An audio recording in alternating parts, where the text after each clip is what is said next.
वाहिगुरू जी का खालसा वाहिगुरू जी की फतेह। मैं तुहाडी होस्ट रीत कौर न्यूज़ TV 84 ਦੇ ਨਵੀਓ ਜਿਸ ਤੇ ਅਸੀਂ ਸਾਰੇ ਜਾਣਦੇ ਹਾਂ ਕਿ ਅਮਰੀਕਾ ਨਾ ਸਿਰਫ ਦੁਨੀਆ ਦੀ ਇੱਕੋ ਇੱਕ ਸੁਪਰ ਪਾਵਰ ਹੈ ਬਲਕਿ ਦੁਨੀਆ ਭਰ ਦੇ ਅੱਡ-ਅੱਡ ਧਰਮਾਂ ਪਰ ਸੱਭਿਆਚਾਰਾਂ ਬੋਲੀਆਂ ਤੇ ਪਰੰਪਰਾਵਾਂ ਦਾ ਸੁਮੇਲ ਵੀ ਹੈ।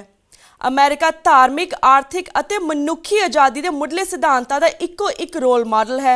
बेशक 1492 विच कोलंबस ने इस धरती नूं लभ्या पर यूरोप चों आए पिलग्रिम्स ने जिहड़े कि अपने देशों विच धार्मिक आज़ादी नहीं सन मान सकते ने भी अमेरिका का रुख किया। अमेरिका के मूल निवासी नेटिव अमेरिकनस ने पिलग्रिम्स का खिड़े मत्थे स्वागत किया। उन्होंने सारियां जरूरतां पूरियां कीतियां ते इस तरह मे फ्लावर जहाज़ से आए पिलग्रिम्स अमेरिका के वासी बने। आज अमेरिका भर विच थैंक्सगिविंग का दिन परिवारां नाल इकट्ठे होकर मनाया जा रहा है। इस संबंधी विशेष परेड्स भी निकलते हैं। कहा जाता है कि थैंक्सगिविंग त्यौहार मनाने की शुरुआत नेटिव अमेरिकनस नूं थैंक यू कहण लई ते जिन्हां ने पिलग्रिम्स की जान बचाई से मनाया जाता है। भावें अज ये दिन रब दे शुकराने वजों मनाया जाता है जिसका आधार है कि वाहिगुरू ने साडे जीवन विच सानू जीवन का आनंद माणन लई बहुत कुछ बख्शिया है। इस वेले 7 लाख के करीब सिख अमेरिका विच वसदे हन अते ओह भी बाकी अमेरिकनस वांग इस दिन नूं उसी उत्साह नाल मना रहे हैं। अज असीं अपने थैंक्सगिविंग स्पैशल विच इस दिन नूं सिख धार्मिक नुकता निगाह तो किवें देखिया जाना चाहिदा है अते इस नूं किवें सार्थक ढंग नाल मनाया जा सकता है, इस संबंधी गलबात करांगे। ये गलबात असी अज भाई गुरदर्शन सिंह मैरीलैंड जी नाल करन जा रहे हाँ। भाई गुरदर्शन सिंह जी एक सुलझी हुई धार्मिक शख्सियत हैं ਜਿਹੜੇ पिछले लगभग 3 ਦਹਾਕਿਆਂ ਤੋਂ धर्म प्रचार के खेत्र में सरगर्म हैं। वाशिंगटन मैट्रो के एरिया में सिख बच्चे बच्चियां नूं गुरमत की प्रेरणा देण विच अते सिੱਖੀ ਵੱਲ लियाण विच भी इन्हां दा विशेष योगदान है। अजकल एक गुरुद्वारा साहिब गुरु गोबिंद सिंह जी फाउंडेशन मैरीलैंड विच सेवा कर रहे हैं ते साना हुण लाइन ते जुड़ चुके हैं सरदार गुरदर्शन सिंह जी। भाई साहब वाहिगुरू जी का खालसा वाहिगुरू जी की फतेह। वाहिगुरू जी की फतेह जी। वीर जी तुहाडा ऐसे साडे शो दे विच आउण ते बहुत बहुत स्वागत करदे। तुसीं साडी पहली वार सिख संगतां दे रूबरू होए हो। सब तो पहलां असीं तुहाडे कोल जानना चाहांगे तुहाडे पिछोकड़ बारे ते इह भी दसो कि तुसीं धर्म प्रचार दे खेत्र दे विच किवें आए। Thank you Rit ji for calling me on TV 84 जी। ਤੇ ਮੇਰੀ ਖੁਸ਼ਕਿਸਮਤੀ ਹੈ ਆਪ ਜੀ ਨਾਲ ਮੈਂ ਗੱਲਬਾਤ ਕਰ ਰਿਹਾ। ਹਾਂਜੀ ਤੇ ਸਤਿਗੁਰੂ ਤੁਹਾਨੂੰ ਜੋ ਤੁਸੀਂ ਕਾਰਜ ਆਰੰਭਿਆ ਹੈ ਇਹਦੇ ਵਿੱਚ ਸਫਲਤਾ ਬਖਸ਼ਣ ਜੀ, ਕਿਉਂਕਿ ਮੈਂ ਸਮਝਦਾ ਲੰਮੇ ਸਮੇਂ ਤੋਂ ਇਸ ਕੰਟਰੀ ਦੇ ਵਿੱਚ ਰਹਿੰਦੇ ਆਂ ਦੇਖਦੇ ਆਂ ਕਿ ਜਦੋਂ ਤੱਕ ਸਾਡੇ ਕੋਲ ਕੋਈ ਵਾਇਬਲ ਮੀਡੀਆ ਨਹੀਂ ਹੈ ਹਾਂਜੀ to communicate with our community with the best way possible ਜੀ, ਉਦੋਂ ਤੱਕ ਜਿਹੜਾ ਗੁਰੂ ਨਾਨਕ ਸੱਚੇ ਪਾਤਸ਼ਾਹ ਜੀ ਦਾ ਮੈਸੇਜ ਹੈ ਉਹ ਸਿੱਖ ਸੰਗਤਾਂ ਵਿੱਚ ਵੀ ਤੇ ਜੋ ਬਾਹਰਲੇ ਲੋਕ ਹਨ ਜਿਨ੍ਹਾਂ ਨੂੰ ਸੱਚ ਦੀ ਖੋਜ ਦੀ ਇੰਤਜ਼ਾਰ ਹੈ ਜੀਵਨ ਅੰਦਰ ਹਾਂਜੀ ਉਹਨਾਂ ਲਈ ਇੱਕ ਬੜਾ ਵੱਡਾ ਸਾਧਨ ਹੈ। ਤੇ ਮੈਂ ਇਸ ਲਈ ਆਪ ਜੀ ਨੂੰ ਤੇ TV 84 ਨੂੰ ਵਧਾਈ ਦਿੰਦਾ ਜੀ। ਸ਼ੁਕਰੀਆ ਜੀ। ਤੇ ਮੈਂ ਹੁਣ ਆਪਣੀ ਬੈਕਗਰਾਉਂਡ ਮੇਰੀ ਕੋਈ ਬਹੁਤੀ ਲੰਮੀ ਚੌੜੀ ਬੈਕਗਰਾਉਂਡ ਨਹੀਂ ਹੈ ਜੀ। ਮੈਂ ਇੱਕ ਨਿਮਾਣਾ ਜਿਹਾ ਸਤਿਗੁਰੂ ਦਾ ਸਿੱਖ ਹਾਂ ਹਾਂਜੀ ਤੇ ਛੋਟੇ ਛੋਟੇ ਯਤਨਾਂ ਰਾਹੀਂ ਜਿਤਨਾ ਕੁ ਸੰਭਵ ਹੋ ਸਕਦਾ ਹੈ ਤੇ ਆਪਣਾ ਯੋਗਦਾਨ ਪਾਉਣ ਦੀ ਮੈਂ ਕੋਸ਼ਿਸ਼ ਕਰਦਾ ਜੀ। ਤੇ ਮੇਰੀ ਮੁੱਢਲੀ ਜਿਹੜੀ ਵਿਦਿਆ ਹੈ ਮੈਂ 12 ਸਾਲ ਦਾ ਸਾਂ ਜਦੋਂ ਮੈਨੂੰ ਮੇਰੇ ਮਾਤਾ ਪਿਤਾ ਨੇ ਦਮਦਮੀ ਟਕਸਾਲ ਵਿੱਚ ਭੇਜ ਦਿੱਤਾ ਜੀ। ਉਸ ਵੇਲੇ ਸੰਤ ਬਾਬਾ ਕਰਤਾਰ ਸਿੰਘ ਜੀ ਮੁਖੀ ਸਨ ਦਮਦਮੀ ਟਕਸਾਲ ਦੇ। ਹਾਂਜੀ ਤੇ ਉਸ ਤੋਂ ਬਾਅਦ ਸੰਤ ਬਾਬਾ ਜਰਨੈਲ ਸਿੰਘ ਜੀ ਜਿਨ੍ਹਾਂ ਨੇ ਇੱਕ ਨਵੀਂ ਸੋਚ ਕਮਿਊਨਿਟੀ ਨੂੰ ਦਿੱਤੀ, ਇੱਕ ਨਵਾਂ ਰੈਵੋਲੂਸ਼ਨ ਖੜਾ ਕੀਤਾ।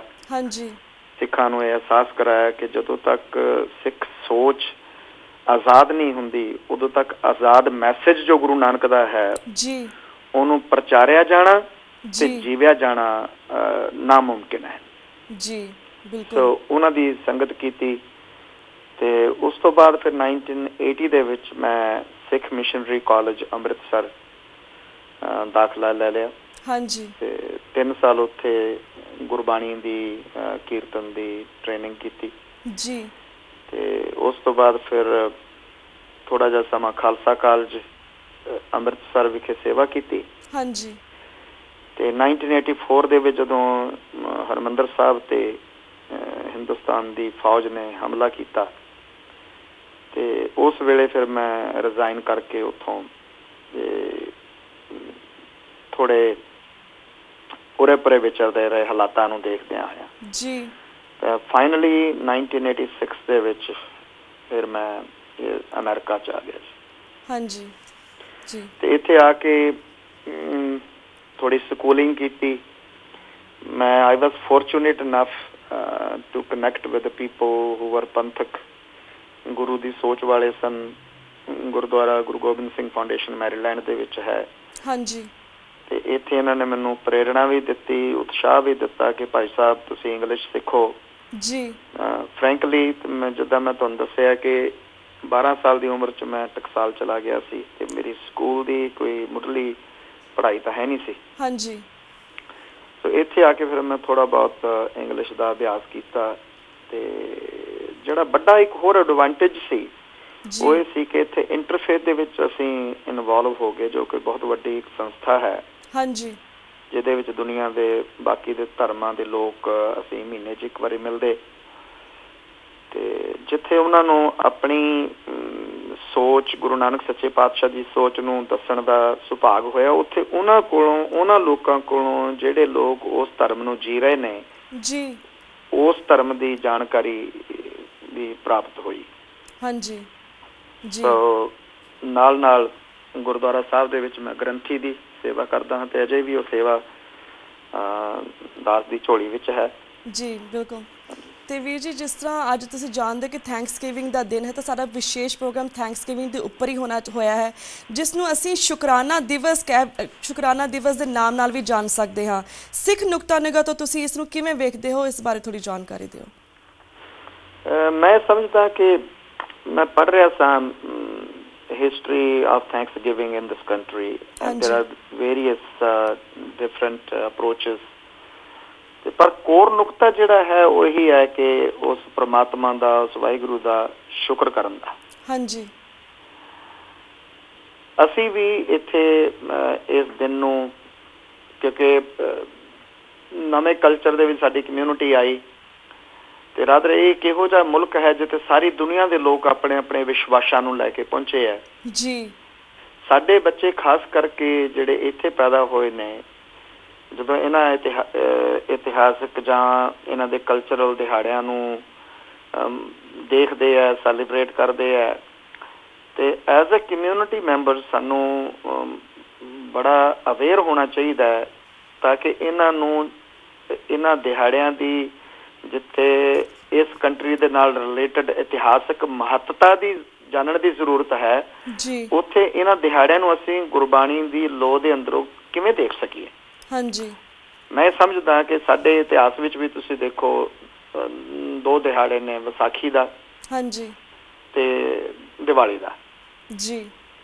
ਔਰ ਮੈਂ ਇਸ ਕਰਕੇ ਸ਼ਬਦ ਵੀ ਜਾਣ ਕੇ ਯੂਜ਼ ਕਰ ਰਿਹਾ ਦੀਵਾਲੀ ਦਾ ਕਿਉਂਕਿ ਇਹਨਾਂ ਦਿਨਾਂ ਦੇ ਵਿੱਚ ਲੋਕ ਇਕੱਠੇ ਹੁੰਦੇ ਸੀ। ਹਾਂਜੀ। ਲੇਕਿਨ ਗੁਰੂ ਨੇ ਕਿਹੋ ਜਿਹਾ ਮੋੜ ਦਿੱਤਾ ਇਹਨਾਂ ਦਿਹਾੜਿਆਂ ਨੂੰ ਕਿ ਜਿਨ੍ਹਾਂ ਦੇ ਵਿੱਚੋਂ ਲੋਕ ਆਪਣੇ ਜੀਵਨ ਬਾਰੇ ਜਾਣ ਸਕਣ ਜੀ। ਭਾਵੇਂ ਦੀਵਾਲੀ ਦੇ ਨਾਲ ਅਸੀਂ ਬੰਦੀ ਛੋੜ ਦਿਵਸ ਨੂੰ ਵੀ ਜੋੜਿਆ ਹੈ ਪਰ ਇਹਦੀ ਇੱਕ ਹੋਰ ਬਹੁਤ ਵੱਡੀ ਮਹੱਤਤਾ ਰਹੀ ਹੈ ਜੀ ਕਿ ਜਿਹੜੇ ਸਿੱਖ ਲੀਡਰਸ਼ਿਪ ਰਹੀ ਹੈ ਈਵਨ ਗੁਰੂ ਸਾਹਿਬਾਨ ਦੇ ਸਮੇਂ ਤੋਂ ਸਪੈਸ਼ਲੀ ਬਾਅਦ ਇਹ 2 ਦਿਨ ਐਸੇ ਹੁੰਦੇ ਸਨ, ਵਿਸਾਖੀ ਦਾ ਦਿਹਾੜਾ ਤੇ ਦੀਵਾਲੀ ਦਾ ਦਿਹਾੜਾ, ਜਿਨ੍ਹਾਂ ਨੂੰ ਜਿਸ ਤਰ੍ਹਾਂ ਪ੍ਰੈਜ਼ੀਡੈਂਟ ਇਸ ਕੰਟਰੀ ਦੇ ਵਿੱਚ state of the union address ਕਰਦੇ ਸਾਲ ਵਿੱਚ ਇੱਕ ਵਾਰੀ, ਇਹ ਸਾਡੇ ਸਟੇਟ ਆਫ ਦੀ ਪੰਥ ਹੁੰਦੇ ਸਨ 2 ਦਿਹਾੜੇ ਜਿੱਥੇ ਪੰਥਕ ਗੁਰਸਿੱਖ ਜਥੇਦਾਰ ਸੁਸਾਇਟੀਆਂ ਜਾਂ ਹਰ ਵਰਗ ਦੇ ਜਿਹੜੇ ਪੰਥਕ ਲੋਕ ਸਨ ਉਹ ਇਕੱਠੇ ਹੋ ਕੇ ਆਪਣੀ ਪਰਸਨਲ ਇੰਟਰੋਸਪੈਕਸ਼ਨ ਕਰਦੇ ਸਨ। ਪਰਿਵਾਰਾਂ ਦੀ ਇੰਟਰੋਸਪੈਕਸ਼ਨ ਹੁੰਦੀ ਸੀ, ਕਮਿਊਨਿਟੀ ਦੀ ਇੰਟਰੋਸਪੈਕਸ਼ਨ ਹੁੰਦੀ ਸੀ ਕਿ ਅਸੀਂ ਕਿੱਥੇ ਖੜੇ ਹਾਂ ਤੇ ਕਿੱਥੇ ਜਾਣਾ ਹੈ ਜੀ। ਤੇ ਮੈਂ ਅੱਜ ਵੀ ਸਮਝਦਾ ਕਿ ਇਹਨਾਂ 2 ਦਿਹਾੜਿਆਂ ਨੂੰ ਉਸੇ ਲਾਈਟ ਦੇ ਵਿੱਚ ਮਨਾਇਆ ਜਾਣਾ ਚਾਹੀਦਾ ਹੈ, ਖਾਸ ਕਰਕੇ ਖਾਲਸੇ ਦੇ ਪ੍ਰਗਟ ਦਿਹਾੜੇ ਨੂੰ, ਵਿਸਾਖੀ ਨੂੰ ਤੇ ਆਪਣਾ ਦੀਵਾਲੀ ਦੇ ਵਿੱਚ ਜਿਹੜਾ ਬੰਦੀ ਛੋੜ ਦਿਵਸ ਕਰਕੇ ਵੀ ਅਸੀਂ ਜਾਣਦੇ ਹਾਂ। ਇਹਨਾਂ ਨੂੰ ਸਟੇਟ ਆਫ ਦੀ ਯੂਨੀਅਨ ਦੇ ਰੂਪ ਦੇ ਵਿੱਚ ਮਨਾਇਆ ਜਾਣਾ ਚਾਹੀਦਾ ਹੈ। ਸੋ ਜਿਵੇਂ ਗੁਰੂ ਸਾਹਿਬ ਨੇ ਉਹਨਾਂ ਦਿਹਾੜਿਆਂ ਨੂੰ ਨਵਾਂ ਰੂਪ ਰੰਗ ਦਿੱਤਾ, ਇਸੇ ਤਰੀਕੇ ਦੇ ਨਾਲ ਜਿਹੜਾ ਅੱਜ ਥੈਂਕਸਗਿਵਿੰਗ ਦਿਹਾੜਾ ਵੀ ਹੈ ਸਾਰੇ ਅਮਰੀਕਾ ਦੇ ਵਿੱਚ ਮਨਾਇਆ ਜਾ ਰਿਹਾ ਹੈ। ਕੈਨੇਡਾ ਦੇ ਵਿੱਚ 1 ਮਹੀਨਾ ਪਹਿਲਾਂ ਮਨਾਇਆ ਜਾ ਚੁੱਕਾ ਹੈ ਅਕੋਰਡਿੰਗ ਟੂ ਦੇਅਰ ਟ੍ਰੈਡੀਸ਼ਨ ਜੀ। ਤੇ ਮੈਂ ਸਮਝਦਾ ਜਿੱਥੇ ਪਰਿਵਾਰ ਇਕੱਠੇ ਹੁੰਦੇ ਹੈ ਹਾਂਜੀ ਇਕੱਠੇ ਹੋ ਕੇ ਦੇ watch sports specially football is the game of this nation ਹਾਂਜੀ ਤੇ ਸਕਦੇ ਨੇ ਪ੍ਰਸ਼ਾਦਾ ਪਾਣੀ ਆਪਣਾ ਇਕੱਠੇ ਹੋ ਕੇ ਉੱਥੇ। ਅਸੀਂ ਵੀ ਇਸ ਦਿਨ ਤੇ ਪਿਛਲੇ 26-27 ਸਾਲ ਤੋਂ ਜੇ ਤੁਸੀਂ ਚਾਹੋ ਤੇ ਮੈਂ ਤੁਹਾਨੂੰ ਦੱਸ ਸਕਦਾ ਕਿ ਅਸੀਂ ਕੀ ਕਰਦੇ ਰਹੇ ਹਾਂ ਜੀ। ਬਿਲਕੁਲ ਜੀ। ਤੇ ਅਸੀਂ ਵੀ ਸਿੱਖ ਪਰਿਵਾਰ ਇਕੱਠੇ ਹੋ ਕੇ ਹਾਂਜੀ ਇਸ ਦਿਨ ਨੂੰ ਸੈਲੀਬ੍ਰੇਟ ਕਰਦੇ ਰਹੇ ਹਾਂ। ਪਹਿਲਾਂ ਇਕੱਠੇ ਹੋ ਕੇ ਪਾਠ ਕਰਨਾ, ਕੀਰਤਨ ਕਰਨਾ ਹਾਂਜੀ, ਅਰਦਾਸ ਕਰਕੇ ਉਹ ਸਤਿਗੁਰੂ ਦਾ ਸ਼ੁਕਰ ਕਰਕੇ ਹਾਂਜੀ ਤੇ ਫਿਰ ਖੇਡਣਾ ਹਾਂਜੀ। ਜੇ ਮੌਸਮ ਚੰਗਾ ਤੇ ਬਾਹਰ ਫੁੱਟਬਾਲ ਖੇਡ ਲੈਣਾ ਤੇ ਜੇ ਮੌਸਮ ਮਾੜਾ ਤਾਂ ਅੰਦਰ ਟੀਵੀ ਲਾ ਕੇ ਜੋ ਚੱਲ ਰਿਹਾ ਟੀਵੀ ਤੇ ਉਹ ਦੇਖ ਲੈਣਾ। ਇੱਕ ਬਹੁਤ ਹੀ ਸੁਖਾਵੇਂ ਜਿਹੇ ਮਾਹੌਲ ਦੇ ਵਿੱਚ ਜਿੱਥੇ ਬੱਚਿਆਂ ਨੂੰ ਇਹ ਪ੍ਰੈਸ਼ਰ ਬਣਾ ਹੋਵੇ ਕਿ ਉਹਨਾਂ ਦੇ ਉੱਤੇ ਕੋਈ ਚੀਜ਼ ਠੋਸੀ ਜਾ ਰਹੀ ਹੈ, ਨਾਲੇ ਤੇ ਸੈਲੀਬ੍ਰੇਸ਼ਨ ਹੋ ਜਾਂਦੀ ਹੈ ਤੇ ਨਾਲੇ ਇੰਟਰੋਸਪੈਕਸ਼ਨ ਹੋ ਜਾਂਦੀ ਹੈ ਜੀ। ਬਿਲਕੁਲ ਜੀ ਜੀ। ਤੇ ਵੀਰ ਜੀ ਤੁਹਾਡਾ ਬਹੁਤ ਬਹੁਤ ਸ਼ੁਕਰੀਆ ਥੈਂਕਸਗਿਵਿੰਗ ਦਿਨ ਦਾ ਵਿਸ਼ੇਸ਼ ਪ੍ਰੋਗਰਾਮ ਦੇ ਵਿੱਚ ਤੁਸੀਂ ਪੂਰੀ ਇਸ ਦੀ ਮਹਾਨਤਾ ਦੱਸੀ ਤੇ ਇਹ ਵੀ ਦੱਸਿਆ ਕਿ ਕਿਸ ਤਰ੍ਹਾਂ ਧਾਰਮਿਕ ਕੰਟੈਕਸਟ ਦੇ ਵਿੱਚ ਇਸ ਨੂੰ ਮਨਾਇਆ ਜਾਣਾ ਚਾਹੀਦਾ। ਤੇ ਹੁਣ ਅਸੀਂ ਧਰਮ ਪ੍ਰਚਾਰ ਦੇ ਖੇਤਰ ਵਿੱਚ ਵੀ ਤੁਹਾਡੇ ਨਾਲ ਗੱਲਬਾਤ ਕਰਾਂਗੇ ਜਿਸ ਵਿੱਚ ਤੁਹਾਡਾ ਵਿਸ਼ੇਸ਼ ਯੋਗਦਾਨ ਹੈ। ਸਾਡੀ ਅਗਲੀ ਜਨਰੇਸ਼ਨ ਨੂੰ ਸਿੱਖੀ ਦਾਇਰੇ ਵਿੱਚ ਰੱਖਣ ਲਈ ਕੀ ਯਤਨ ਕਰਨੇ ਚਾਹੀਦੇ ਨੇ, ਇਸ ਬਾਰੇ ਵੀ ਜਾਣਕਾਰੀ ਦਿਓ। ਆਪ ਜੀ ਦਾ ਨਾਮ ਰੀਤ ਕੌਰ ਹੈ ਰਾਈਟ ਜੀ? ਤੇ ਮੈਂ ਰੀਤ ਕੌਰ ਕਰਕੇ ਸੰਬੋਧਨ ਕਰਾਂਗਾ ਜੀ। ਸੌਰੀ ਮੈਨੂੰ ਇੱਥੇ ਆਏ ਨੂੰ 27 ਸਾਲ ਹੋ ਗਏ ਨੇ ਜੀ। 27 ਸਾਲ ਤੇ 14 ਦਿਨ ਅੱਜ ਹਾਂਜੀ। ਇੱਥੇ ਬੱਚਿਆਂ ਦੇ ਨਾਲ ਕੰਮ ਕਰਕੇ, ਯੂਥ ਨਾਲ ਕੰਮ ਕਰਕੇ ਇੱਕ ਗੱਲ ਦੀ ਸਮਝ ਆਈ ਹੈ ਕਿ ਸਿੱਖੀ ਦੀ ਪ੍ਰੋਬਲਮ ਨਹੀਂ ਹੈ ਬੱਚਿਆਂ ਨੂੰ ਜੀ। ਸਿੱਖੀ ਦੇ ਨਾਲ ਵੀ ਕੋਈ ਪ੍ਰੋਬਲਮ ਨਹੀਂ ਹੈ। ਜੇ ਕੋਈ ਪ੍ਰੋਬਲਮ ਮੈਨੂੰ ਨਜ਼ਰ ਦੇ ਵਿੱਚ ਆਈ ਹੈ ਉਹ ਹੈਗਾ ਰਿਲੇਸ਼ਨਸ਼ਿਪ ਦੀ, ਰਿਲੇਟ ਕਰਨ ਦੀ। ਤੇ ਅਸੀਂ ਸਿੱਖੀ ਨੂੰ ਇਸ ਢੰਗ ਦੇ ਨਾਲ ਉਹਨਾਂ ਨੂੰ ਇੰਟਰੋਡਿਊਸ ਕਰਾਈਏ ਕਿ ਸਿੱਖੀ ਉਹਨਾਂ ਨੂੰ ਭਾਰ ਨਾ ਲੱਗ ਕੇ ਰਾਦਰ ਕੰਪਲੀਮੈਂਟਰੀ ਹੋਵੇ, ਕੰਟਰਾਡਿਕਟਰੀ ਨਾ ਹੋਵੇ। ਉਹ ਸਿੱਖੀ ਦੇ ਉੱਤੇ ਮਾਣ ਮਹਿਸੂਸ ਕਰ ਸਕਣ ਜੀ। ਕਿਉਂਕਿ ਪਿਛਲੇ 26 ਸਾਲਾਂ ਦੇ ਵਿੱਚ ਬਹੁਤ ਕੈਂਪਾਂ ਦੇ ਵਿੱਚ ਮੈਂ ਪਾਰਟਿਸਿਪੇਟ ਕੀਤਾ ਹੈ, ਯੂਥ ਰਿਟਰੀਟਸ ਦੇ ਵਿੱਚ ਗਿਆ। I had no problem communicating with the children. ਕੋਈ ਉਹਨਾਂ ਦੇ ਸਵਾਲਾਂ ਦੇ ਕੋਈ ਜਵਾਬ ਨਹੀਂ। ਮੈਂ ਸਮਝਦਾ ਕਿ ਸਾਡੀ ਤੇ ਬਹੁਤ ਵੱਡੀ ਇੱਕ ਖੁਸ਼ਕਿਸਮਤੀ ਹੈ ਕਿ ਇਤਨਾ ਪਾਵਰਫੁਲ ਮੈਸੇਜ ਸਾਡੇ ਕੋਲ ਸਤਿਗੁਰੂ ਨੇ ਬਖਸ਼ਿਆ ਹੈ ਜਿਹੜਾ ਜੀਵਨ ਨੂੰ ਰਾਦਰ ਹੋਰ ਖੂਬਸੂਰਤ ਬਣਾਉਂਦਾ ਹੈ ਹਾਂਜੀ। ਜੇ ਜੀਵਨ ਦੇ ਵਿੱਚੋਂ ਕੋਈ ਚੀਜ਼ ਸਾਡੇ ਕੋਲੋਂ ਖੋਹਦਾ ਹੈ, ਲੈਂਦਾ ਹੈ, ਤਾਂ ਸਵਾਏ ਟਰੈਸ਼ ਦੇ ਹੋਰ ਕੁਝ ਨਹੀਂ ਖੋਹਦਾ ਜੀ। ਸਾਡੇ ਜੀਵਨ ਨੂੰ ਇੱਕ ਸੁਚੱਜੀ ਆਰਗੇਨਾਈਜੇਸ਼ਨ ਦਿੰਦਾ, ਆਰਗੇਨਾਈਜ਼ ਕਰਦਾ। ਤੇ ਮੈਂ ਥੋੜਾ ਜਿਹਾ ਇਸ ਗੱਲ ਨੂੰ ਵੀ ਕਹਾਂ ਕਿ ਸਿੱਖੀ ਕੋਈ ਜੀਵਨ 'ਚ ਬੈਲੈਂਸ ਨਹੀਂ ਹੈ। ਸਿੱਖੀ ਤਾਂ ਜੀਵਨ 'ਚ ਪਰਸਪੈਕਟਿਵ ਹੈ ਜੀ।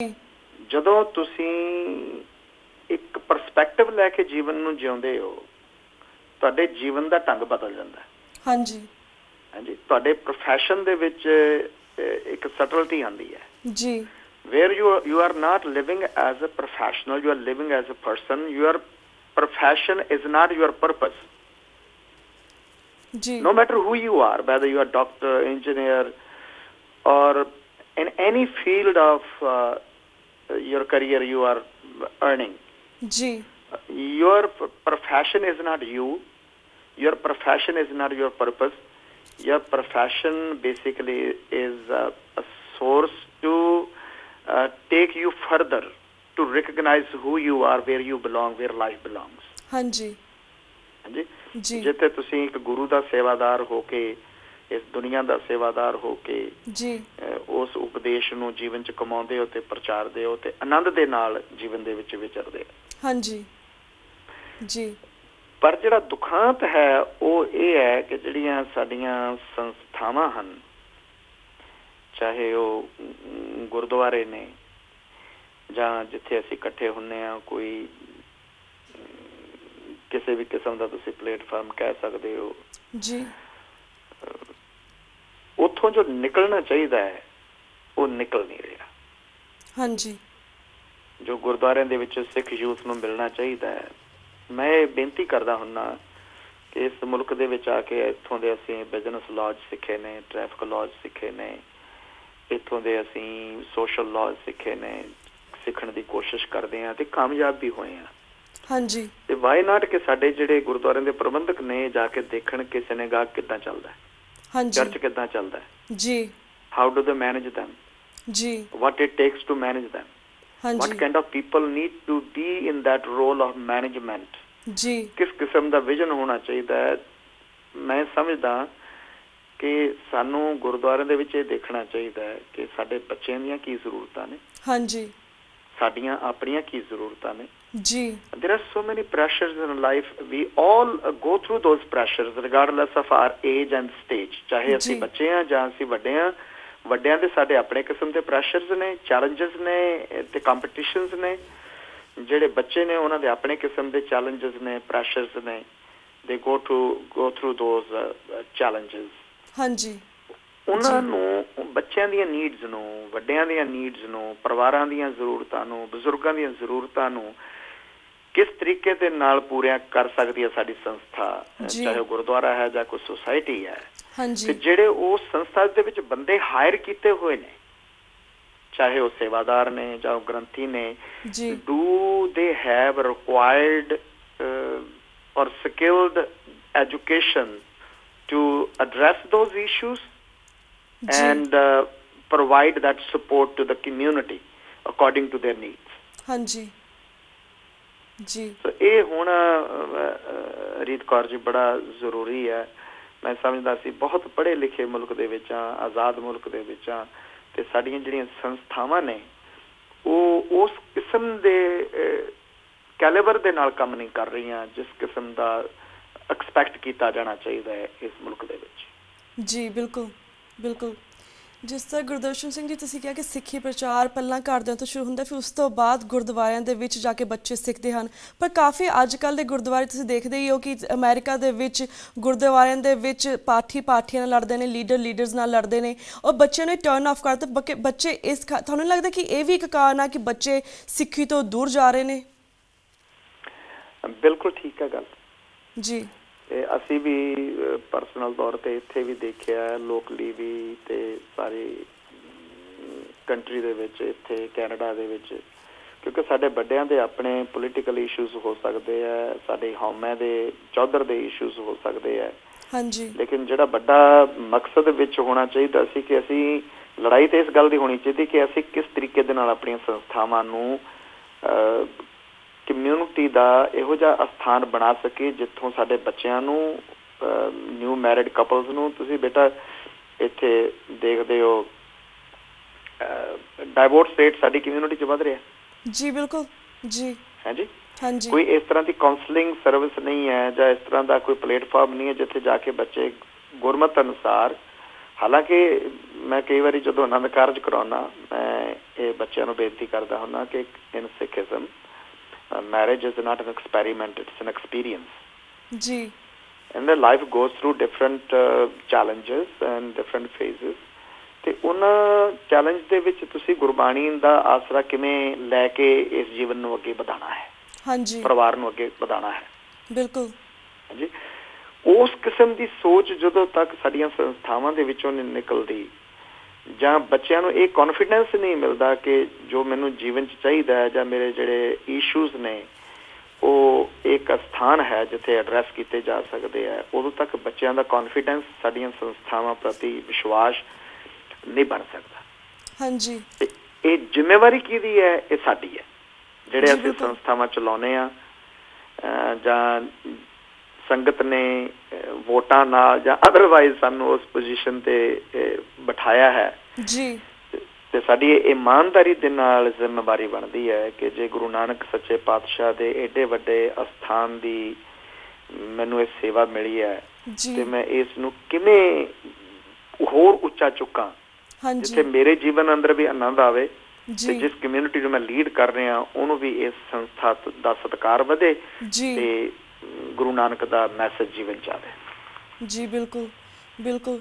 ਦਵੀਰ ਜੀ ਵੀ ਡੂ ਅਗਰੀ ਵਿਦ ਕਿ ਜਿਸ ਤਰ੍ਹਾਂ ਤੁਸੀਂ ਕਿਹਾ ਕਿ ਸਾਨੂੰ ਜਿਹੜਾ ਸਿੱਖੀ ਪ੍ਰਚਾਰ ਸਾਨੂੰ ਚੰਗੀ ਤਰ੍ਹਾਂ ਬੱਚਿਆਂ ਨੂੰ ਸਮਝਾਉਣਾ ਚਾਹੀਦਾ। ਜਦੋਂ ਆਨੰਦ ਕਾਰਜ ਹੁੰਦੇ ਉਸ ਵੇਲੇ ਵੀ ਉਹਨੂੰ ਬੱਚੇ ਨੂੰ ਸਮਝਾਉਣਾ ਚਾਹੀਦਾ ਕਿ ਐਕਸਪੀਰੀਅੰਸ ਤੁਸੀਂ ਤੁਹਾਨੂੰ ਪੂਰੀ ਜ਼ਿੰਦਗੀ ਤੁਹਾਨੂੰ ਇਕੱਠੇ ਰੱਖੇਗਾ, ਪੂਰੀ ਤੁਹਾਨੂੰ ਜ਼ਿੰਦਗੀ ਇਕੱਠੇ ਹੋਣਾ ਚਾਹੀਦਾ। ਬਿਕੋਜ਼ ਕਈ ਵਾਰ ਅਸੀਂ ਗੁਰਦੁਆਰੇ ਜਾਂਦੇ ਹਾਂ, ਸਾਨੂੰ ਗੁਰਦੁਆਰੇ 'ਚ ਪਾਠੀ ਇੰਨੀ ਛੇਤੀ ਪਾਠ ਕਰਦੇ ਨੇ ਕਿ ਬਿਲਕੁਲ ਸਮਝ ਵਿੱਚ ਨਹੀਂ ਆਉਂਦਾ। ਤਾਂ ਬੇਸਿਕ ਜਿਹੜੀਆਂ ਬੀਬੀਆਂ ਨੇ ਤੇ ਲੋਕਾਂ ਦੇ ਸੂਟ ਵੇਖ ਕੇ ਵਾਪਸ ਆ ਜਾਂਦੀਆਂ, ਅਤੇ ਜਿਹੜੇ ਬੱਚੇ ਨੇ ਸਿਰਫ ਗੁਰਦੁਆਰੇ 'ਚ ਸੰਗਤਾਂ ਦੇ ਆਪਣੇ ਲੰਗਰ ਲੁੰਗਰ ਖਾ ਕੇ ਘਰੇ ਵਾਪਸ ਆ ਜਾਂਦੇ। ਬੀਬੀ ਇਹ ਵੀ ਕਾਫੀ ਹੈਗਾ ਕਿ ਸਿੱਖੀ ਪ੍ਰਚਾਰ ਕਾਫੀ ਬੱਚਿਆਂ ਤੋਂ ਦੂਰ ਜਾ ਰਹੀ ਹੈ। ਪਰ ਵੀਰ ਜੀ ਤੁਹਾਡੇ ਕੋਲ ਇਹ ਵੀ ਜਾਣਨਾ ਚਾਹਾਂਗੇ ਕਿ ਤੁਸੀਂ ਇੰਨੀ ਮਹਾਨ ਸ਼ਖਸੀਅਤ ਹੋ, ਤੁਸੀਂ ਇੰਨਾ ਸਿੱਖੀ ਪ੍ਰਚਾਰ ਕਰਦੇ ਹੋ, ਅਮਰੀਕਾ ਦੇ ਵਿੱਚ ਜਾਂ ਬਾਹਰਲੇ ਦੇਸ਼ਾਂ ਵਿੱਚ ਤਾਂ ਕਾਫੀ ਬੱਚੇ ਸਿੱਖੀ ਪ੍ਰਚਾਰ ਨਾਲ ਜੁੜੇ ਹੋਏ ਨੇ, ਪਰ ਜਿਹੜੇ ਪੰਜਾਬ ਦੇ ਵਿੱਚ ਸਾਡੇ ਬੱਚੇ ਨੇ ਉਹ ਕਾਫੀ ਸਿੱਖੀ ਤੋਂ ਦੂਰ ਹਨ। ਉਹਨਾਂ ਨੂੰ ਕਿ ਸਿੱਖੀ ਵੱਲ ਕਿਸ ਤਰ੍ਹਾਂ ਮੋੜਿਆ ਜਾ ਸਕਦਾ ਹੈ, ਇਸ ਬਾਰੇ ਥੋੜ੍ਹੀ ਜਾਣਕਾਰੀ ਦਿਓ। ਇਹ ਬੜੇ ਅਫਸੋਸ ਨਾਲ ਕਹਿਣਾ ਪੈ ਰਿਹਾ ਕਿ ਸਿੱਖੀ ਦਾ ਜਿਹੜਾ ਧੁਰਾ ਸੀ, ਜਿੱਥੇ ਸਿੱਖੀ ਪੁੰਗਰੀ ਜੀ ਵਧੀ ਫੁੱਲੀ, ਹਾਂਜੀ, ਕੁਰਬਾਨੀਆਂ ਹੋਈਆਂ, ਸ਼ਹਾਦਤਾਂ ਹੋਈਆਂ, ਸਿੱਖਾਂ ਨੇ ਆਪਣੇ ਘਰ ਘਾਟ ਛੱਡ ਦਿੱਤੇ, ਘੋੜਿਆਂ ਦੀਆਂ ਕਾਠੀਆਂ ਤੇ ਰਹਿਣਾ ਪਸੰਦ ਕਰ ਲਿਆ। ਤੇ ਮੈਂ ਕੁਝ ਸਮਾਂ ਪਹਿਲਾਂ ਕੁਝ ਸ਼ਬਦ ਸੁਣਾਏ ਸਨ ਸੰਗਤਾਂ ਨੂੰ, ਤੇ ਮੈਂ ਉਹ ਆਪ ਜੀ ਨੂੰ ਹੁਣ ਵੀ ਸੁਣਾਉਣਾ ਚਾਹੁੰਦਾ। ਜੀ ਬਿਲਕੁਲ। ਕਿ ਕਿਸ ਕਿਸਮ ਦੀ ਸੋਚ ਦੇ ਮਾਲਕ ਸਾਡੇ ਬਜ਼ੁਰਗ ਰਹੇ ਨੇ। ਵੀ ਜਦੋਂ ਜ਼ਕਰੀਆ ਖਾਨ ਨੂੰ ਨਾਦਰ ਖਾਨ ਪੁੱਛਦਾ ਵੀ ਕੌਣ ਹੈ ਇਹ, ਕਿਆ ਰੱਖਾ ਈਮਾਨ, ਜਦੋਂ ਦਿੱਲੀ ਨੂੰ ਲੁੱਟ ਕੇ ਆਇਆ ਹੈ ਨਾਦਰ ਸ਼ਾਹ, ਹਾਂਜੀ, ਤੇ ਲਾਹੌਰ ਆ ਕੇ ਜ਼ਕਰੀਆ ਖਾਨ ਨੂੰ ਇਹ ਪੁੱਛਦਾ ਹੈ ਸਿੱਖਾਂ ਬਾਰੇ ਵੀ ਇਹ ਦਿੱਲੀ ਤੱਕ ਮੇਰੇ ਅੱਗੇ ਖੜਿਆ ਨਹੀਂ, ਇਹ ਕੌਣ ਨੇ ਜਿਨ੍ਹਾਂ ਨੇ ਚੈਲੰਜ ਕੀਤਾ ਜੀ। ਉਹਦਾ ਸਵਾਲ ਸੀ ਕੌਣ ਹੈ ਇਹ, ਕਿਆ ਰੱਖਾ ਈਮਾਨ, ਰਹਿ ਕਹਾਂ ਕਿਆ ਹੈ ਗੁਜਰਾਨ ਜੀ, ਕੌਣ ਨੇ, ਕਿੱਥੇ ਰਹਿੰਦੇ ਨੇ, ਕਰਦੇ ਕੀ ਨੇ। ਤੇ ਅੱਗੋਂ ਜ਼ਕਰੀਆ ਖਾਨ ਕਹਿਣ ਲੱਗਾ ਜੀ ਸਿੱਖ ਕਹਾਵੈਂ ਗੁਰ ਕੇ ਸਾਰੇ, ਹਿੰਦੂ ਅਤੇ ਤੁਰਕਨ ਤੈ ਨਿਆਰੇ, ਰਾਤ ਕਹੀਂ ਦਿਨ ਕਟਤ ਕਹੀਂ, ਅੱਜ ਕਰਾਂਗੇ ਰਟਤ ਰਹਿ ਜੀ। ਵੀ ਦਿਨ ਕਿਤੇ ਰਹਿੰਦੇ ਨੇ, ਰਾਤ ਕਿਤੇ ਰਹਿੰਦੇ ਨੇ, ਪਰ ਇੱਕੋ ਨਾਰਾ ਇਹਨਾਂ ਦਾ ਕਿ ਰਾਜ ਕਰਾਂਗੇ ਰਟਤ ਰਹਿ ਜੀ। ਰਾਜ ਕਰਨਾ, ਅਸੀਂ ਰੂਲ ਕਰਨਾ। ਕਿਉਂ ਕਹਿੰਦੇ ਸੀ? ਕਿਉਂਕਿ they would feel in Sikhi all the ingredients to rule and give justice each and everyone, regardless of their background of their faith. ਹਾਂਜੀ ਹਾਂਜੀ ਜੀ। ਤੇ ਇਹ ਗੱਲ ਸੁਣ ਕੇ ਨਾਦਰ ਸ਼ਾਹ ਨੂੰ ਕਹਿੰਦਾ ਕਿ ਮਾਰੋ ਇਹਨਾਂ ਤੁਮ ਦੇਰ ਨਾ ਲਾਵੋ, ਢੀਲ ਕਰੋ ਫਿਰ ਪਛੋਤਾਵੋ। ਹਾਂਜੀ, ਇਹਨਾਂ ਨੂੰ ਮਾਰੋ, ਜੇ ਨਾ ਮਾਰੇਗੇ ਤੇ ਫਿਰ ਪਛਤਾਏਗਾ। ਤੇ ਫਿਰ ਜ਼ਕਰੀਆ ਖਾਨ ਕਹਿੰਦਾ ਮਾਰੇ ਬਹੁਤ ਪਰ ਮਰਤੇ ਨਹੀਂ, ਜੋ ਮਾਰੇ ਤੇ ਉਹ ਵੱਧਦੇ ਜਾਏ ਜੀ। ਵੀ ਜਿਉਂ ਜਿਉਂ ਉਹਨਾਂ ਨੂੰ ਮਾਰਦੇ ਆ ਤੇ ਉਹ ਵੱਧਦੇ ਜਾਂਦੇ ਆ। ਹਾਂਜੀ। ਤੇ ਫਿਰ ਮੈਂ ਜਿਹੜੀ ਗੱਲ ਜਿੱਥੇ ਲੈ ਕੇ ਆਉਣਾ ਚਾਹੁੰਦਾ ਸੀ ਆਪ ਜੀ ਨੂੰ ਜੀ, ਉਹ ਕਹਿੰਦਾ ਵੀ ਇਤਨੀ ਸ਼ਕਤ ਕਹਾਂ ਤੇ ਪਾਵੇ, ਮਰਨ ਮਾਰਨ ਤੇ ਨਾ ਡਰ ਪਾਵੇ। ਹਾਂਜੀ, ਵੀ ਸ਼ਕਤੀ ਇਹਨਾਂ ਕੋਲ ਕਿੱਥੋਂ ਆਉਂਦੀ ਹੈ ਜੀ। ਤੇ ਜ਼ਕਰੀਆ ਖਾਨ ਕਹਿਣ ਲੱਗਾ ਵੀ ਮੁਖ ਤੇ ਗਾਵੇਂ ਗੁਰ ਕੀ ਬਾਣੀ, ਪੀਵੇਂ ਹਰੀ ਮੰਦਰ ਕਾ ਪਾਣੀ। ਹਾਂਜੀ, ਵੀ ਗੁਰੂ ਦੀ ਬਾਣੀ ਪੜ੍ਹਦੇ ਨੇ ਇਹ, ਤੇ ਹਰਮੰਦਰ ਸਾਹਿਬ ਦਾ ਅੰਮ੍ਰਿਤ ਛਕਦੇ ਨੇ, ਜਲ ਛਕਦੇ ਨੇ। ਇਹ ਇਹਨਾਂ ਦੀ ਉਹ ਕਿਉਂਕਿ ਉਹ ਜੋ ਉਹਨੇ ਸੋਚਿਆ ਜੀ, ਇਹਨਾਂ ਦੀ ਸ਼ਕਤੀ ਦਾ ਕਾਰਨ ਹੈ। ਹਾਂਜੀ। ਫਿਰ ਕਹਿੰਦੇ ਨੇ ਤਬ ਨਾਦਰ ਸੋਚਿਓ ਮਨ ਮਾਹੇ, ਪਾਣੀ ਬਾਣੀ ਦੋਨੋਂ ਮਿਟਾ ਹੈ, ਨਾ ਰਹੇ ਪਾਣੀ ਨਾ ਰਹੇ ਬਾਣੀ, ਸਿੱਖ ਸਿੱਖੀ ਆਪੇ ਮਿਟ ਜਾਣੀ ਜੀ। ਪੂਰਿਓ ਸਰੋਵਰ ਗੰਧ ਭਰਾਇਓ, ਗੁਰੂ ਗ੍ਰੰਥ ਕੋ ਜੋ ਕੀਤਾ। ਇਹਨਾਂ ਦੇ ਕੋਲੋਂ ਪਾਣੀ ਖੋਲੋ, ਸਿੱਖਾਂ ਦੇ ਕੋਲੋਂ ਅੰਮ੍ਰਿਤ ਖੋਲੋ, ਹਾਂਜੀ, ਤੇ ਇਹਨਾਂ ਨੂੰ ਫਿਰ ਤਲਵਾਰ ਨਾਲ ਮਾਰਨ ਦੀ ਲੋੜ ਨਹੀਂ ਹੈ, ਇਹ ਆਪੇ ਮਰ ਜਾਣਗੇ। ਹਾਂਜੀ। ਜੋ ਪੰਜਾਬ ਦਾ ਇਸ ਵੇਲੇ ਦੁਖਾਂਤ ਹੈ ਉਹ ਇਹੀ ਹੈ ਕਿ ਬਾਣੀ ਤੋਂ ਟੁੱਟ ਗਏ ਨੇ ਤੇ ਅੰਮ੍ਰਿਤ ਤੋਂ ਟੁੱਟ ਗਏ ਨੇ। ਤੇ ਜਦੋਂ ਕੋਈ ਪਾਣੀ ਤੇ ਬਾਣੀ ਤੋਂ ਟੁੱਟ ਗਿਆ, ਗੁਰੂ ਨਾਨਕ ਸੱਚੇ ਪਾਤਸ਼ਾਹ ਜੀ ਮਹਾਰਾਜ ਜੀ ਦੇ ਬਚਨ ਹਨ, ਸੋ ਜੀਵਿਆ ਜਿਸ ਮਨ ਵਸਿਆ ਸੋਏ, ਨਾਨਕ ਅਵਰ ਨਾ ਜੀਵੈ ਕੋਈ। ਕਹਿੰਦੇ ਨੇ ਜਿਹੜਾ ਉਸ ਕਰਤੇ ਤੋਂ ਟੁੱਟ ਗਿਆ ਉਹ ਜਿਉਂ ਵੀ ਰਿਹਾ ਤੇ ਮੁਰਦਿਆਂ ਵਾਂਗੂ ਜੀ ਰਿਹਾ। ਹਾਂਜੀ ਬਿਲਕੁਲ। ਹਾਂਜੀ ਜੀ। ਫਿਰ ਕਹਿੰਦੇ ਨੇ ਜੇ ਇਹੋ ਜਿਹਾ ਜੀਵਨ ਹੈ, ਸੋ ਜੀਵਿਆ ਜਿਸ ਮਨ ਜਿਉਂਦਾ, ਤਾਂ ਉਹ ਹੈ ਜਿਹਦੇ ਮਨ ਦੇ ਵਿੱਚ ਪ੍ਰਮਾਤਮਾ ਵਸਿਆ ਹੋਇਆ, ਜਿਹਦੇ ਮਨ ਦੇ ਵਿੱਚ ਰੱਬ ਵਸਿਆ ਹੋਇਆ ਹੈ। ਹਾਂਜੀ। ਤੇ ਮੈਂ ਰੀਤ ਜੀ ਪਿਛਲੇ ਹਫ਼ਤੇ ਸਾਡੇ ਕੋਲ ਇੱਕ ਜਿਊਸ਼ ਸਕੂਲ ਦੇ ਬੱਚੇ ਆਏ ਇੱਥੇ ਜੀ, ਤੇ ਬੜੇ ਸਿਆਣੇ ਬੱਚੇ ਸਨ। ਮੈਂ ਕਦੇ ਇਸ ਕਿਸਮ ਦੇ ਸਵਾਲ ਪਹਿਲਾਂ ਨਹੀਂ ਕਦੇ ਸੁਣੇ। ਹਾਲਾਂਕਿ ਬੜੇ ਸਿੰਪਲ ਸਨ ਜੀ। ਇੱਕ ਬੱਚਾ ਮੈਨੂੰ ਉੱਠ ਕੇ ਕਹਿੰਦਾ ਵੀ ਹਾਊ ਡੂ ਯੂ ਵਰਸ਼ਿਪ ਗਾਡ, ਹਾਂਜੀ, ਤੁਸੀਂ ਰੱਬ ਨੂੰ ਕਿਵੇਂ ਪੂਜਦੇ ਹੋ?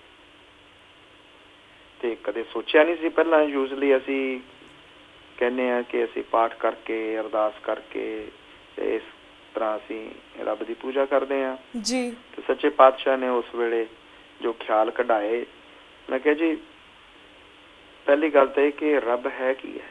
ਹਾਂਜੀ, ਸਾਡੇ ਵਿੱਚ ਤਾਂ ਸਤਿਗੁਰ ਸੱਚੇ ਪਾਤਸ਼ਾਹ ਨੇ ਸਾਨੂੰ ਜੋ ਰੱਬ ਦਾ ਸੁਭਾਅ ਦੱਸਿਆ ਹੈ, ਉਹ ਕਹਿੰਦੇ ਨੇ ਓੰਕਾਰ ਸਤ ਨਾਮ ਕਰਤਾ ਪੁਰਖ ਨਿਰਭਉ ਨਿਰਵੈਰ ਅਕਾਲ ਮੂਰਤ ਅਜੂਨੀ ਸੈਭੰ। ਉਹ ਤਾਂ ਕੁਆਲਿਟੀਜ਼ ਨੇ, ਉਹ ਤਾਂ ਵਰਚੂਜ਼ ਨੇ ਜੀ। ਮੈਂ ਕਿਹਾ ਜੀ ਅਸੀਂ ਵਰਸ਼ਿਪ ਕਰਦੇ ਹਾਂ when you are doing performing any act of service you are worshipping God. ਹਾਂਜੀ, ਜਦੋਂ ਤੁਸੀਂ ਕਿਸੇ ਦੀ ਸੇਵਾ ਕਰ ਰਹੇ ਹੋ ਤੁਸੀਂ ਰੱਬ ਦੀ ਪੂਜਾ ਕਰ ਰਹੇ ਹੋ। ਜਦੋਂ ਤੁਸੀਂ ਗਰੀਬ ਨੂੰ ਉੱਚਾ ਚੁੱਕ ਰਹੇ ਹੋ ਤੁਸੀਂ ਰੱਬ ਦੀ ਸੇਵਾ ਕਰਦੇ ਹੋ। ਜਦੋਂ ਤੁਸੀਂ ਨੰਗੇ ਨੂੰ ਕਿਸੇ ਨੂੰ ਕੱਪੜੇ ਦਿੰਦੇ ਹੋ ਤੁਸੀਂ ਰੱਬ ਦੀ ਪੂਜਾ ਕਰ ਰਹੇ ਹੋ ਜੀ। ਰੱਬ ਤੇ ਆਪਣੀ ਕੁਦਰਤ ਦੇ ਵਿੱਚ ਵਸਿਆ ਹੋਇਆ ਹੈ। ਤੁਹਾਡਾ ਸੁਭਾਅ ਜਿਹੜਾ ਹੈ ਉਹ ਕਿਸ ਕਿਸਮ ਦੇ ਨਾਲ ਤੁਸੀਂ ਵਰਤਾਅ ਕਰਦੇ ਹੋ ਜੋ ਤੁਹਾਡੇ ਸਾਹਮਣੇ ਹੈ ਜੀ, ਤੁਸੀਂ ਰੱਬ ਦੀ ਪੂਜਾ ਕਰ ਰਹੇ ਹੋ। ਹਾਂਜੀ ਜੀ। ਤੇ ਉਹ ਕੁੜੀ ਸੀ ਕਹਿਣ ਲੱਗੀ ਵਾਈ ਐਮ ਨਾਟ ਅ ਸਿੱਖ, ਮੈਂ ਸਿੱਖ ਕਿਉਂ ਨਹੀਂ ਹਾਂ ਜੀ। ਜੇ ਰੱਬ ਇਸ ਕਿਸਮ ਦਾ ਹੈ ਸਿੱਖੀ ਦੇ ਵਿੱਚ ਜਿਹੜਾ ਇਨਸਾਨੀ ਸੁਭਾਅ ਦੇ ਰੂਪ ਦੇ ਵਿੱਚ ਵਿਚਰਦਾ ਹੈ, ਜੇ ਗੁਰੂ ਨਾਨਕ ਸੱਚੇ ਪਾਤਸ਼ਾਹ ਨੂੰ ਰੱਬ ਕਿਹਾ ਜੀ, ਆਪ ਨਾਰਾਇਣ ਕਲਾ ਧਾਰ ਜਗ ਮੈਂ ਪਰਵਰੇ ਕਿਹਾ, ਤਾਂ ਕੀ ਦੇਖ ਕੇ ਕਿਹਾ? ਗੁਰੂ ਨਾਨਕ ਦਾ ਸੁਭਾਅ ਦੇਖ ਕੇ, ਹਾਂਜੀ, ਗੁਰੂ ਨਾਨਕ ਦੇ ਕਰਮ ਦੇਖ ਕੇ ਜੀ। ਉਹ ਸੁਭਾਅ ਜਿਹੜਾ ਹੈ ਜਦੋਂ ਤੱਕ ਪੰਜਾਬ ਦੇ ਲੋਕਾਂ ਨੂੰ ਜਾਂ ਬਾਹਰਲੇ ਲੋਕਾਂ ਨੂੰ ਜਾਂ ਨੌਜਵਾਨ ਨੂੰ ਇੰਟਰੋਡਿਊਸ ਨਹੀਂ ਨਾ ਕਰਵਾਇਆ ਜਾਂਦਾ ਜੀ, ਬਿਲਕੁਲ, ਉਦੋਂ ਤੱਕ ਜਿਹੜੀ ਹੈ ਸਿੱਖੀ ਦਾ ਸਰਵਾਈਵਲ। ਫਿਰ ਦੂਜੀ ਇੱਕ ਜ਼ਿੰਮੇਵਾਰੀ ਹੁੰਦੀ ਹੈ ਸਰਕਾਰਾਂ ਦੀ। ਹਾਂਜੀ, ਜੇ ਨਸ਼ਿਆਂ ਦੇ ਵਿੱਚ ਲੋਕੀ ਪਏ ਹੋਏ ਨੇ ਤਾਂ ਸਰਕਾਰ ਕੀ ਕਰ ਰਹੀ ਹੈ? ਬਿਲਕੁਲ। ਦੂਜੀ ਜ਼ਿੰਮੇਵਾਰੀ ਹੁੰਦੀ ਹੈ ਜਥੇਦਾਰਾਂ ਦੀ। ਹਾਂਜੀ, ਤੇ ਨਸ਼ਿਆਂ ਦੇ ਵਿੱਚ ਪੰਜਾਬ ਡੁੱਬ ਰਿਹਾ ਹੈ ਤੇ ਅੱਜ ਤੱਕ ਜਥੇਦਾਰ ਸਾਹਿਬਾਨ ਨੇ ਸਵਾਏ ਬਿਆਨ ਦੇਣ ਤੋਂ ਕੀਤਾ ਕੀ ਹੈ ਜੀ ਕਿ ਉਹ ਸਰਕਾਰ ਦੇ ਉੱਤੇ ਥੋੜਾ ਜਿਹਾ ਆਪਣਾ, ਜੇ ਉਹਨੂੰ ਕਹਿੰਦੇ ਨੇ ਪੰਥਕ ਸਰਕਾਰ ਹੈ, ਹਾਂਜੀ, ਤੇ ਬਦਕਿਸਮਤੀ ਨਾਲ ਉਹੀ ਪੰਥਕ ਸਰਕਾਰ ਇਹਨਾਂ ਨੂੰ ਅਪੁਆਇੰਟ ਕਰਦੀ ਹੈ ਤੇ ਉਹਨਾਂ ਨੂੰ ਕਹਿਣ ਇਹ ਤੁਸੀਂ ਕਰ ਕੀ ਰਹੇ ਹੋ? ਹਾਂਜੀ ਜੀ, ਬਿਲਕੁਲ। ਇਹ ਤਾਂ ਹਰ ਸਿੱਖ ਦੇ ਮਨ ਦੇ ਵਿੱਚ ਇਹੀ ਕੁਐਸਚਨ ਆਉਂਦਾ ਹੈ ਵੀਰ ਜੀ, ਜਿਸ ਤਰ੍ਹਾਂ ਤੁਸੀਂ ਸਿੱਖੀ ਪ੍ਰਚਾਰ ਦੇ ਉੱਪਰ ਇੰਨਾ ਸਾਨੂੰ ਆਪਣੇ ਵਿਚਾਰ ਸਾਂਝੇ ਕੀਤੇ ਤੇ ਧਰਮ ਪ੍ਰਚਾਰ ਦੇ ਹਵਾਲੇ ਸਾਡੇ ਕੋਲ ਹੋਰ ਵੀ ਬਹੁਤ ਸਾਰੇ ਤੁਹਾਡੇ ਲਈ ਕੁਐਸਚਨ ਨੇ, ਪਰ ਸਾਡਾ ਵਕਤ ਇਸ ਵੇਲੇ ਸਮਾਪਤੀ ਵੱਲ ਜਾ ਰਿਹਾ ਤੇ ਮੈਂ ਤੁਹਾਡਾ ਬਹੁਤ-ਬਹੁਤ ਸ਼ੁਕਰੀਆ ਕਰਦੀ ਹਾਂ ਕਿ ਤੁਸੀਂ ਅੱਜ ਆਪਣਾ ਟਾਈਮ ਕੱਢ ਕੇ ਸਾਡੀ ਪੂਰੀਆਂ ਸਿੱਖ ਸੰਗਤਾਂ ਦੇ ਰੂਬਰੂ ਹੋਏ ਹੋ। ਤੇ ਵੀਰ ਜੀ ਮੈਂ ਤੁਹਾਡੇ ਕੋਲ ਇੱਥੇ ਇਜਾਜ਼ਤ ਲੈਂਦੀ ਹਾਂ। ਵਾਹਿਗੁਰੂ ਜੀ ਕਾ ਖਾਲਸਾ, ਵਾਹਿਗੁਰੂ ਜੀ ਕੀ ਫਤਿਹ। ਵਾਹਿਗੁਰੂ ਜੀ ਕੀ ਫਤਿਹ। ਥੈਂਕ ਯੂ ਜੀ। ਥੈਂਕ ਯੂ ਜੀ। ਵਿਊਅਰਸ, ਇੱਥੇ ਮੈਂ ਤੁਹਾਡੇ ਕੋਲ ਇਜਾਜ਼ਤ ਲੈਂਦੀ ਹਾਂ। ਕੱਲ੍ਹ ਨੂੰ ਮਿਲਾਂਗੇ ਸੇਮ ਟਾਈਮ ਸੇਮ ਸ਼ੋਅ ਤੇ। ਤਦ ਤੱਕ ਲਈ ਵਾਹਿਗੁਰੂ ਜੀ ਕਾ ਖਾਲਸਾ, ਵਾਹਿਗੁਰੂ ਜੀ ਕੀ ਫਤਿਹ।